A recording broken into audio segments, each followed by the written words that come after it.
से पूछ रहे थे आप कि नोनू ने तुम्हें क्यों मारा, तुम बॉय कट कब करोगी। तो देखो अभी हमारे मोहल्ले में शादी है, बॉय कट का वीडियो भी जल्दी आएगा। वैसे मैंने सोचा है कि यहाँ से जाने के बाद ही करूँगी, क्योंकि शायद से हम यहाँ से सेल भी कर दें। सेल करने के बाद हम गाँव जाना चाहते हैं, लेकिन मैं अपने हस्बैंड के साथ जाना नहीं चाहती, क्योंकि उसका जो रवैया है ना वो बहुत ख़राब है। उसका मूड कब बदलेगा, कब वो साइको हो जाएगा, कुछ पता नहीं। ऐसे लोगों को नार्कोटिस्ट बोलते हैं, जो लोगों को सबके सामने बढ़िया तरीके से रहते हैं और जो अपने घर वालों पर रोब जमाते हैं, वही है उनका हाल। वैसे सच बताऊं तो देखो, बाहर के लोगों के साथ जैसे मर्जी व्यवहार करना, घर परिवार के साथ रहते हो तो अपने घर वालों को जरूर खुश रखना, ठीक है। तो यही कहना चाहूँगी कि अपने परिवार देखना चाहिए इंसान को। और मेरा पति ना दूसरों की नज़रों में हीरो बनने के चक्कर में ना मेरी बेइज्जती करता रहता है, मुझे ही डांटता रहता है, मुझे ही नीचा दिखाता रहता है। तो मैंने भी उसकी ज़िंदगी से जाने का पूरा फैसला ले रखा है, क्योंकि इंसान को ना एक लिमिट तक ही इंसान झेल सकता है ना। तो मेरी भी लिमिट अब हो गई है ओवर। तो मैंने सोचा कि जैसे ही मेरा मूड करे ना वैसे उसे छोड़ के चल जाने का काम है।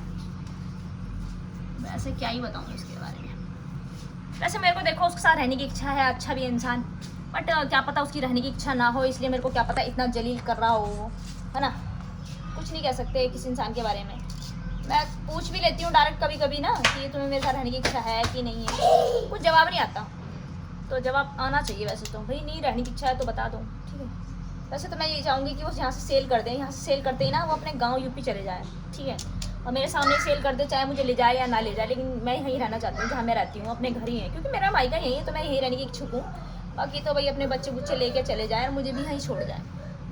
मेरे को अपने घर नहीं रहना। अरे भाई मेरी दुनिया इतनी बड़ी है ना, मैं रह लूँगी, मुझे डर नहीं लगता। मैं जंगल में जाके रहूँगी, सच कह रही हूँ, मैं जंगल में ही जाके रहूँगी। मुझे जंगल ही पसंद है, क्योंकि मुझे ऐसा लगता है जंगल मेरा घर है, मुझे जंगल में डर नहीं लगता, चाहे रात हो चाहे दिन हो।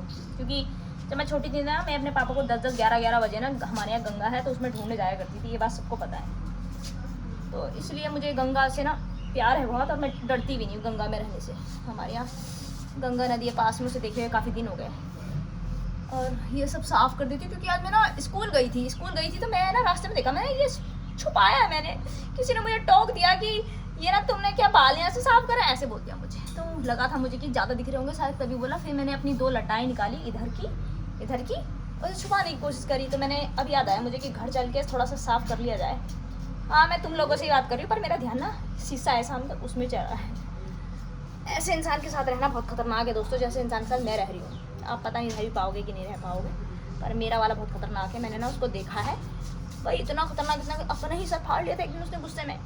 और उसके घर वाले ने बहस करी होगी, तो माँ बाप रहते हैं तो उनको कुछ बोल नहीं पाता इंसान, तो अपने को ही हानि पहुँचाता है। मेरे साथ भी कुछ ऐसे ही है। देखो मेरे से बड़ा है मेरा पति, तो मैं इसको कुछ बोल नहीं पाती, तो ऐसा लगता है खुद को नुकसान पहुँचा लूँ, लेकिन मैं ऐसा कुछ नहीं करूँगी और चलती बनूँगी चुपचाप से। क्योंकि एक इंसान ना, एक होता है लड़ाई करने वाला, एक होता है कि इंसान जब बहुत थक जाता है ना, उसको बीपी लो लग जाता है। तो मैं कुछ ऐसी सिचुएशन पहुँच गई जहाँ मेरा ना आजकल बहस करने का कोई मूड नहीं होता, मेरा बीपी लो जाता है। तो ऐसा होता है कि बीपी लो वाला इंसान ऐसा सोचता है कि सब कुछ चल देना चाहिए उसको, ऐसी फीलिंग आ रही है मेरे को। तो चले जाऊँगी मैं यहाँ से, थक गई मैं थोड़ा सा नहीं, बहुत थक गई हूँ एकदम। ऐसा लगता है कि बात ना करो, चुप हो जाओ, किसी से क्या ही बहस करनी है अब ज़िंदगी में। ऐसा लगता है थोड़ी सी ज़िंदगी बची, अगर जी पाए तो ठीक है, वरना एक ऑप्शन इंसान के पास खुद का होता है कि वो क्या कर सकता है अपने लिए ना।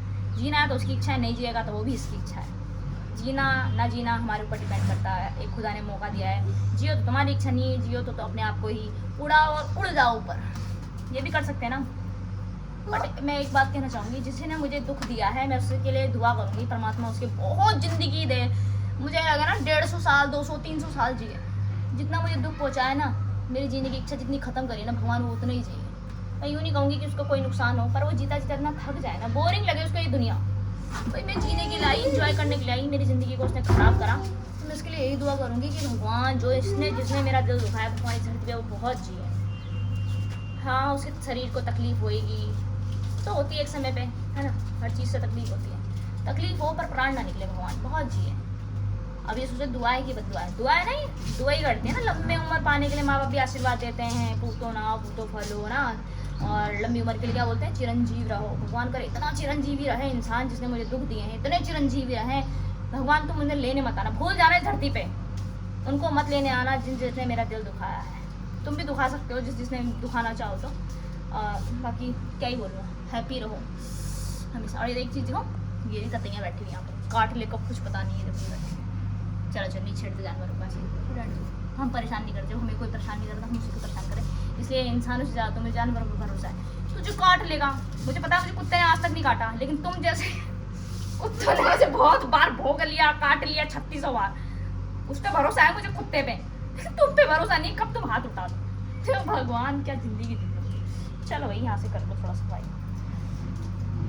भगवान ने तो अच्छी ज़िंदगी दी है, मेरे को जीने में भी अच्छा है, लेकिन सामने वाला बुराई करना नहीं छोड़ता, मुझे डांटना नहीं छोड़ता। भाई मैं भी तो नहीं डांटती किसी को, तो मैं डांट रही हूँ, किसी को डांट रही हूँ? नहीं डांट रही ना। मुझे मेरे घर में रह के मुझे ही डांटे जा रहे हो, मुझे ही डांटे जा रहे हो। ऐसा लगता है जैसे कि मेरे को एक ढोल है जो पीटे जा रहे हो, बजाए जा रहे हो, उसको जब मर्जी बजा दो ना। भगवान ऐसे इंसान के पास कोई ना रहे। भगवान ऐसे जो अपनी बीवी को दुख देता हो, भगवान जिसकी बीवी को तुरंत उठा लो, मुझे उठा लो, मेरी गिनती कर लेना उसमें। हम किसी को परेशान नहीं कर रहे, भगवान है ना। तो कहता है 70 के गुनी 70 बार माफ़ कर देना, तो हमने सबको माफ़ कर दिया, खुदा सबको माफ़ कर दिया। बस तू हमें लेने आ, बस यही दुआ करेंगे।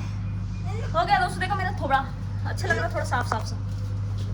बहुत मेहनत करी मैंने ज़िंदगी में, बहुत।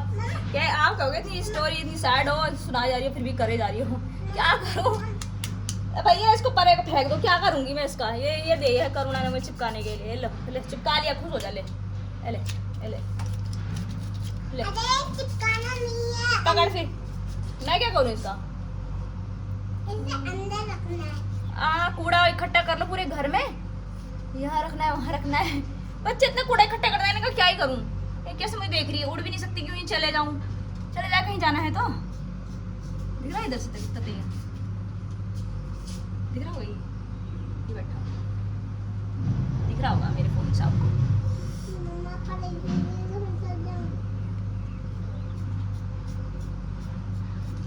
कभी मैं भी बच्ची थी, कभी मैं भी किसी की बेटी थी, कभी मैं भी छोटी नन्ही सी बच्ची थी, किसी की बेटी हूँ मैं भी। मुझे इतना दुख देते हो, मैं तो फिर भी कहूँगी तुम्हारी बेटी हमेशा खुश रहे, है ना। दुख दिया तुमने हमें दिया, अपनी बच्ची के लिए तो हमेशा कोई भी अंदाज आएगा कि मेरी बच्ची को कोई दुख ना देना। हम भी कभी छोटे थे और तुम हमको दुख दे रहे हो। हम उसकी सजा ना दूसरों को बददुआएं दे के नहीं देंगे। हम कहेंगे कि खुदा तुमको एक दिन जो है ना, तेरा बदला मैं लूँगा, तो भाई ले लेना भगवान, टाइम से लेना मेरा बदला। बल्कि कहते हैं 70 के गुनी 70 बार माफ़ कर दो, तो मेरी तरफ से तो माफ़ है। बस अगर वो चाहे तो ले सकता है बदला तुमसे, वो ज़रूर ले लेगा एक दिन, क्योंकि सुधारना भी तो है तुम जैसे लोगों को, वरना तुम जैसे लोग तो दूसरों के लिए बहुत बेकार हो।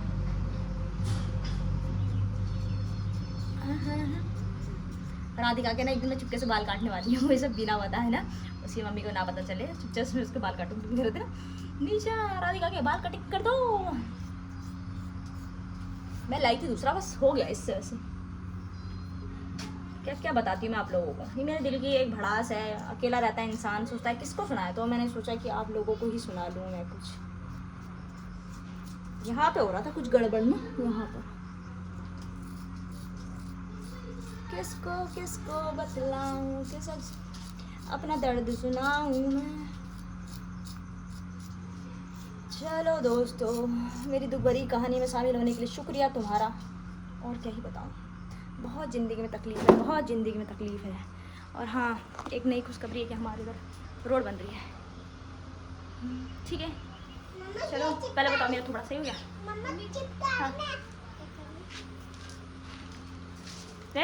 वो भी आगे देखने के लिए बच्चे। Bye bye. अब देखिए दीदी क्या करती है, मैंने ये भी अपने घर में ट्राई करेंगे। राधिका आ रही है, अभी राधिका आएगी, उससे पहले मैं बाय करती हूँ। बाय।